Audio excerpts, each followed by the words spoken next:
الحمدللہ وحدہ لا شریک لہ والصلاة والسلام علی من لا نبی بعدہ۔ میرے بھائیو، بزرگوں، عزیز دوستو، بعض لوگ قربانیاں کرتے ہیں لیکن قربانیاں کرتے وقت چند چیزوں کی اصلاح ضروری ہے۔ بعض لوگ یہ کوتاہی کرتے ہیں کہ طاقت نہ ہونے کے باوجود شرم حیا کی وجہ سے قربانی کرتے ہیں کہ لوگ یہ کہیں گے کہ انہوں نے قربانی نہیں کی۔ محض دکھلاوے کے لیے قربانی کرنا درست نہیں ہے۔ بہت سے لوگ محض گوشت کھانے کی وجہ سے، گوشت کھانے کی نیت سے قربانی کر لیتے ہیں۔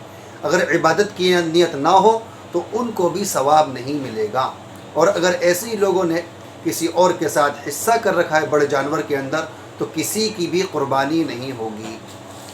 بعض لوگ یہ سمجھتے ہیں کہ گھر میں ایک قربانی ہو جائے نا، یعنی کہ گھر میں ایک قربانی ہو جائے وہ کافی ہے، اس لیے لوگ ایسا کرتے ہیں کہ ایک سال اپنی طرف سے قربانی کر لی، ایک سال بیوی کی طرف سے کر دی، ایک سال لڑکے کی طرف سے کر دی، ایک سال لڑکی کی طرف سے کر لی، ایک سال مرحوم والد کی طرف سے کر لی، ایک سال مرحومہ والدہ کی طرف سے کر لی۔ خوب یاد رکھیے اور یاد رکھنا چاہیے کہ گھر کے جتنے افراد ہیں ان پر اگر سب پر قربانی واجب ہو تو ان میں سے ہر ایک کی طرف سے قربانی کرنا واجب ہے۔ مثلا میاں بیوی، اگر میاں بیوی اگر دونوں صاحب نصاب ہوں تو دونوں کی طرف سے قربانی لازم ہے، ضروری ہے۔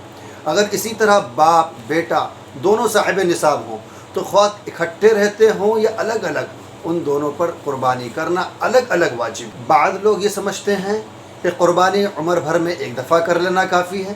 یہ خیال بالکل غلط ہے، بلکہ جس طرح زکوٰۃ اور صدقہ فطر ہر سال واجب ہوتا ہے اسی طرح ہر صاحب نصاب پر قربانی ہر سال واجب ہے۔ بعض لوگ گائے بھینس میں حصہ رکھتے ہیں، اور یہ بات یاد رکھنے کی ہے، غور کرنے کی ہے، فکر کرنے کی ہے۔ اتنی بڑی غلطی کرتے ہیں، اگر 7 حصے ایک جانور پر 7 حصے کر رہے ہیں تو ان 7 حصے داروں کے درمیان اگر کوئی بے دین ہو اور اس نے اگر حصہ لے لیا اور 6 حصے صحیح ہوں تو کسی کی بھی قربانی نہیں ہوگی۔ اگر 7 حصوں میں سے کسی ایک میں سے کسی کی گوشت کھانے کی نیت ہو تو 7 کی قربانی نہیں ہوگی۔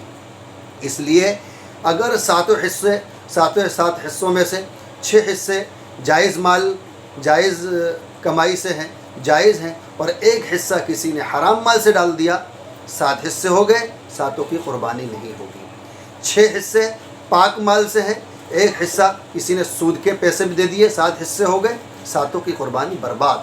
اس لیے یاد رکھنا چاہیے حصہ ڈالتے وقت کہ حصے داروں کا انتخاب بڑی غور و فکر کے ساتھ کرنا چاہیے کہ پاک مال ہو، پاک لوگوں کا ہو، صاف نیت ہو، اللہ کے لیے ہو، خالص اللہ کے لیے قربانی کرنا چاہیے۔ اللہ تبارک و تعالی ہم سب کو قربانی کرنے کی توفیق عطا فرمائے۔ وآخر دعوانا ان الحمد للہ رب العالمین۔